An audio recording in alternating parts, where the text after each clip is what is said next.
Mes chers amis, bonjour. C'est Cher Pilafaye, un de vos amis qui vous aime. À vous tous qui suivez cette vidéo, à vous tous qui êtes abonnés à cette chaîne, je vous rappelle que j'ai le grand plaisir de vous avoir comme ami. Bienvenue à la 73e vidéo où nous partageons ce sujet, nous et notre vie sur Terre. C'est toujours un plaisir de partager avec vous ces informations qui peuvent vous être utiles pour prendre de bonnes décisions pour votre vie. Dans la vidéo précédente, on avait commencé à voir la troisième pratique du triplet de stratégie et que Satan utilise pour garder l'homme loin de Dieu. La troisième pratique, c'est l'orgueil de la vie. Dans 1 Jean chapitre 2, le verset 16, l'apôtre Jean partage ce qu'il y a dans le monde. Au verset 15, il a exhorté aux serviteurs de Dieu de ne pas aimer le monde. Car dans 1 Jean 2, verset 15, il est écrit: n'aimez point le monde, ni les choses qui sont dans le monde. Si quelqu'un aime le monde, l'amour du Père n'est point en lui. Donc, il y a le monde, il y a l'amour. Le monde, c'est la culture des ténèbres. L'amour, c'est la culture des cieux. Celui qui aime le monde, eh bien, il applique ce qu'il y a dans le monde. Et pour pouvoir demeurer de la culture des cieux, il faut réfuter les pratiques du monde. Il ne faut pas aimer le monde et ses pratiques.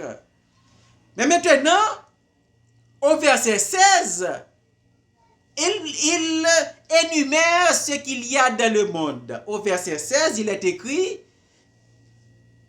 ce qui vient du monde, la convoitise de la chair, la convoitise des yeux, l'orgueil de la vie ne vient point du Père. Donc, ça dit que ce qu'il y a dans le monde, ce sont les convoitises, la convoitise de la chair, la convoitise des yeux et l'orgueil de la vie. C'est-à-dire que dans la pratique de la culture du monde, on trouve ces pratiques-là. On trouve la convoitise de la chair, on trouve la convoitise des yeux, on trouve l'orgueil de la vie. Et ces trois pratiques dominent le comportement et les attitudes de tous les habitants du monde, de tous ceux qui appliquent la culture des ténèbres. Ainsi, on a déjà vu la convoitise de la chair. On a vu ce que c'est la convoitise de la chair et comment ça s'applique. Et en observant le comportement des gens dans nos environnements, dans notre communauté, on peut voir ces pratiques. La convoitise de la chair où on veut satisfaire les besoins au-delà des limites établies par le Créateur. On trouve ça dans la pratique sexuelle, dans l'ivrognerie et dans les excès de table, dans tout excès de sommeil, etc. Eh bien, on peut observer la convoitise de la chair dans le comportement des gens dans nos environnements. Mais il y a aussi la convoitise des yeux. La convoitise des yeux, c'est le désir de posséder tout ce qu'on voit. Et cette tendance, effectivement, se trouve dans les attitudes, dans les comportements des gens où on veut procurer, on veut posséder. On veut posséder tout ce qu'on voit, tout ce que la technologie met à la disposition des humains. On veut tout posséder, même lorsqu'on n'en a pas besoin, même lorsqu'on n'a pas besoin de tout ce qu'on voit, mais on désire en posséder. Ça, c'est la convoitise de la chair. Ça, c'est la convoitise des yeux. Mais il y a aussi l'orgueil de la vie. L'orgueil, c'est le sentiment dominant de la culture des ténèbres. Et on avait vu dans la vidéo précédente que l'orgueil définit le comportement des gens de la société. L'orgueil définit les formules de langage, des salutations. L'orgueil définit les attitudes, les comportements des gens. La façon dont ils fonctionnent dans leur maison et partout dans les rues. Eh bien, l'orgueil peut être détecté dans leurs attitudes, dans leur langage et dans leur comportement. Donc l'orgueil, c'est le désir de s'élever. C'est le désir de se montrer parfait. C'est le désir de se montrer plus haut. C'est le désir de se surestimer, de se surévaluer. Et c'est une pratique qui se trouve dans les sociétés humaines, dans toutes les sociétés humaines. Donc l'orgueil de la vie, c'est une pratique que Satan utilise pour garder l'homme sous sa domination parce que l'orgueil est contraire au désir de Dieu. L'orgueil, Dieu a l'orgueilleux en horreur. L'orgueil, c'est la plus grande méchanceté devant Dieu. C'est ce que Dieu considère comme le plus méchant. L'orgueilleux est celui que Dieu a en horreur beaucoup plus que toutes les autres méchancetés appliquées. Donc, c'est-à-dire que l'orgueil, c'est une stratégie que Satan utilise pour garder l'homme loin de Dieu. Et je crois que chacun de vous peut comprendre c'est quoi l'orgueil et son application dans les sociétés. L'application de l'orgueil, comment ça produit d'énormes difficultés, d'énormes dégâts de la société. C'est l'orgueil qui définit le fonctionnement de la vie sociale. Et si on observe que le comportement des gens sont apparemment parfaits, c'est à cause de l'orgueil. C'est l'orgueil qui pousse les gens à se montrer parfaits, à cacher leurs faiblesses, à cacher leurs souffrances, à cacher leur vraie vie pour se montrer parfaits. Donc la majorité des gens sur la terre, dans les sociétés, ils donnent l'impression d'une personne futile. Ils ne se présentent pas en réalité, mais ils donnent l'impression, ils présentent un personnage beaucoup plus parfait que ce qu'ils sont réellement. Et c'est-à-dire que les personnes qu'on se projette de soi, le plus souvent n'est pas vrai. On projette une personne parfaite, mais pourtant en réalité, on est rempli de faiblesses. En réalité, on est rempli de manquements, on est rempli de souffrances. Mais en se présentant, eh bien, on se présente le plus souvent parfait, bien habillé et avec un langage beaucoup plus convaincant, que tout est normal, que tout est parfait, que tout est super. Mais en réalité, la société est remplie de problèmes. Mais tous ces problèmes se trouvent dans les cuisines, se trouvent dans les réalités et se sont cachés. On ne va pas les remarquer à l'œil nu et à l'œil dans les sociétés et dans la vie des gens, on se présente toujours de manière parfaite. Mais maintenant, ces trois pratiques, la convoitise de la chair, la convoitise des yeux, l'orgueil de la vie qui se trouve dans le monde, selon 1 Jean 2, le verset 16, ces trois pratiques sont des sujets de tentation pour tous ceux qui ne sont pas sous l'influence de Satan. Ces pratiques, on peut les observer dans la vie de tous ceux qui sont sous ces influences, mais aussi ce sont des sujets de tentation envers tous ceux qui ne sont pas sous ces influences.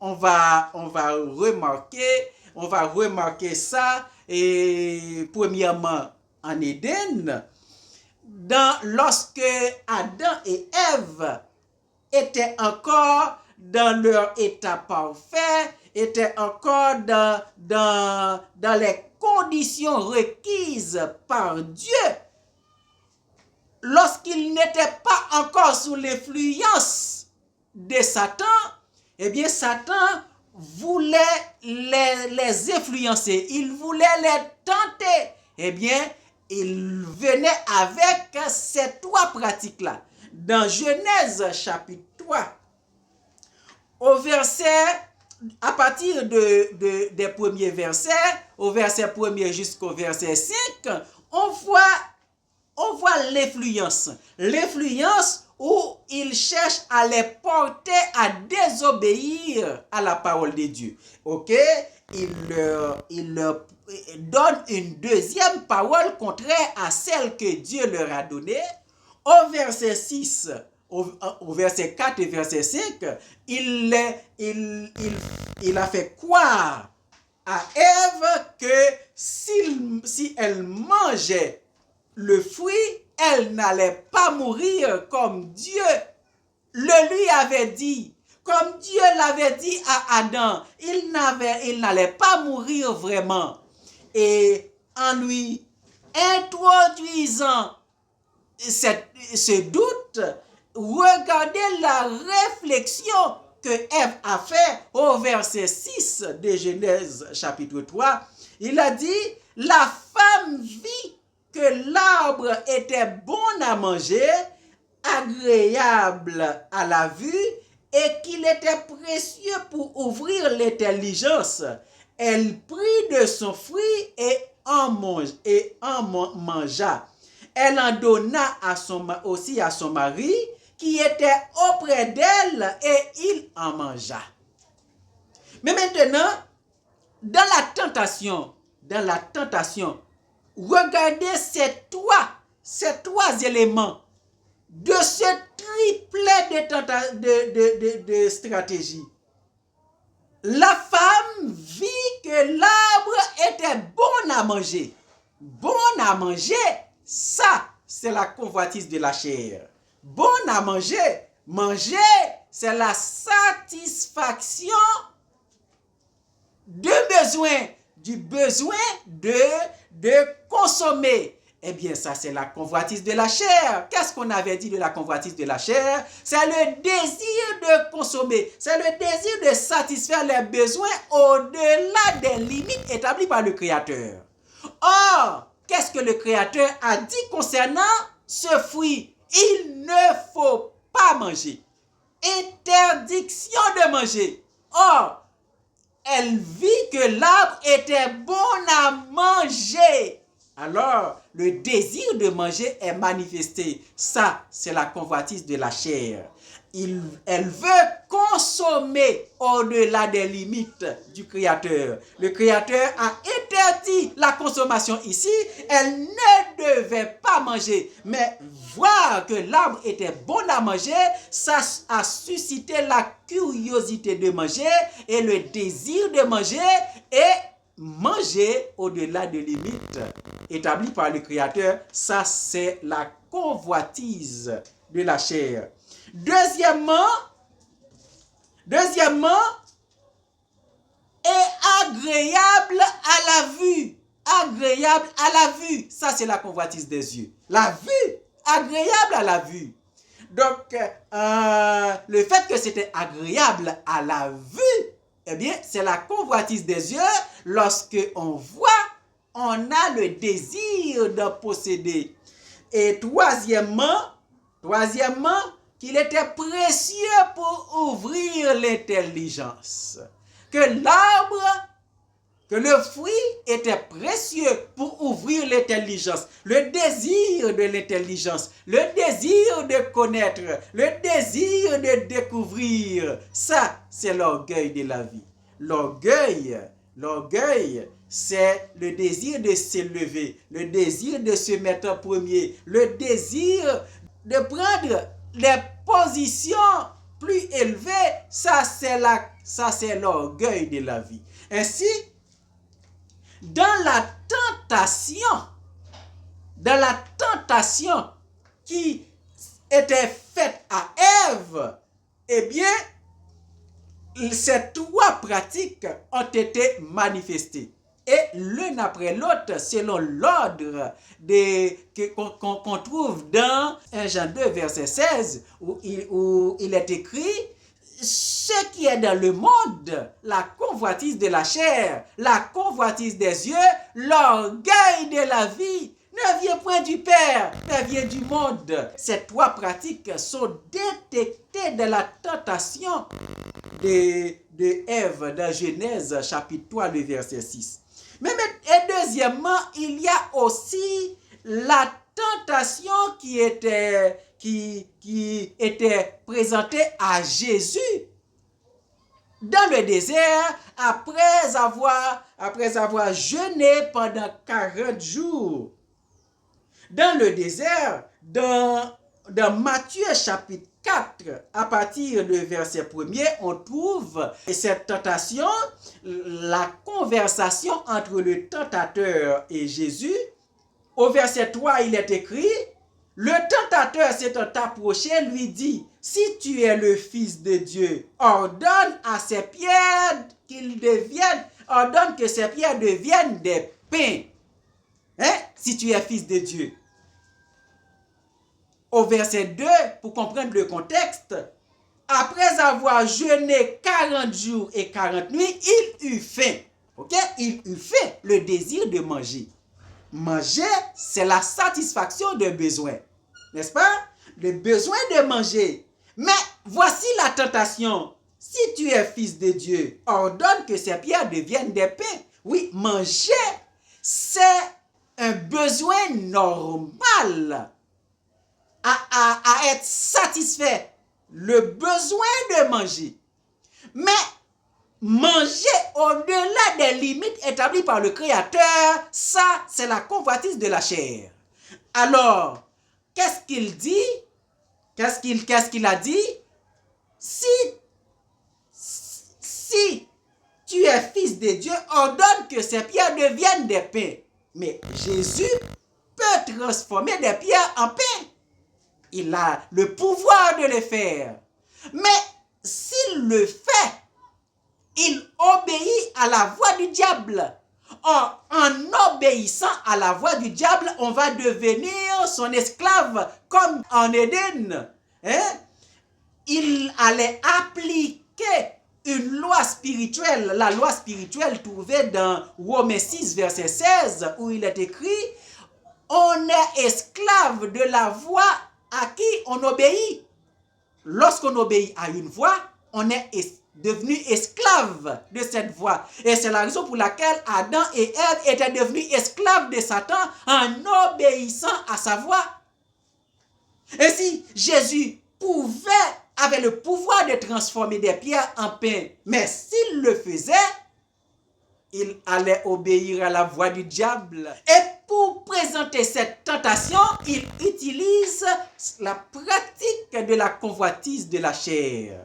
Si tu es Fils de Dieu, ordonne que ces pierres deviennent des pains pour satisfaire le besoin de manger. Mais ici, manger en obéissant à la voix du diable, ça n'est pas conforme à la vérité. Et Jésus a repoussé cette tentation par la connaissance de la parole, par la vérité. Et deuxième tentation, au verset 5, le diable le transporta dans la ville sainte, le plaça sur le haut du temple et lui dit, si tu es fils de Dieu, jette-toi en bas, car il est écrit, il donnera des ordres à ses anges à ton sujet. Ils te porteront sur les mains de peur que ton pied ne heurte contre une pierre. Et puisque Jésus a repoussé la première tentation par la parole, eh bien, il présente la deuxième tentation aussi par la parole. Il a cité une parole qui est écrite dans Somme 91, où il est écrit, ils te porteront sur les mains de peur que ton pied ne heurte contre une pierre. Et pour présenter la deuxième tentation, il cite cette parole. L'ennemi, Satan, a cité cette parole pour pouvoir présenter la tentation. Pour montrer qu'il peut se lancer en bas et que les anges viennent le protéger, ça, ce serait un désir de monter, de prouver qu'il est capable. Ça, c'est l'orgueil. Prouver que je suis capable. Prouver que je peux lever ce défi. Ça, c'est l'orgueil. Et Jésus a repoussé cette tentation. C'est la tentation de l'orgueil qu'il suscitait. Et la troisième tentation, trouvée au verset 8, il est écrit, le diable le transporta encore sur une montagne très élevée, lui montra tous les royaumes du monde et leur gloire, et lui dit, je te donnerai toutes ces choses si tu te prosternes et m'adores. Il le transporta en un instant. Il lui montra tous les royaumes, lui fait voir tous les royaumes et leur gloire, les beaux plaisirs, les loisirs, tout ce qui fait les délices de l'homme. Il lui fait voir en un instant tout. Pour faire quoi? Pour susciter le désir de procurer. Ça, c'est la convoitise des yeux. Il le fait voir pour pouvoir susciter le désir de posséder. Et après, il présente la tentation. Je te donnerai toutes ces choses si tu te prosternes et m'adores. Alors, faire voir, c'est pour développer, pour susciter le désir de procurer, de posséder, pour pouvoir se prosterner et adorer. Ainsi, dans toutes les tentations, il y a ces trois pratiques qui sont des pratiques utilisées pour pouvoir séduire l'homme. Dans la prochaine vidéo, on donnera de plus amples explications. Éternel Dieu des cieux, je te remercie de ce que tu nous as donné la possibilité de partager ta parole. Merci pour tous les amis qui sont sur ce réseau social, qui écoutent ces paroles. Permettre au Dieu que ces paroles puissent leur être utiles pour pouvoir bien s'orienter dans leur vie, dans leurs décisions, dans leurs choix. Au nom de Jésus, je te prie. Amen. Partagez la vidéo pour inviter vos proches à y participer et ajouter un like. Et dans vos commentaires, faites part de vos questions. Abonnez à la chaîne pour ne pas rater la prochaine vidéo. À bientôt. Que Dieu vous bénisse.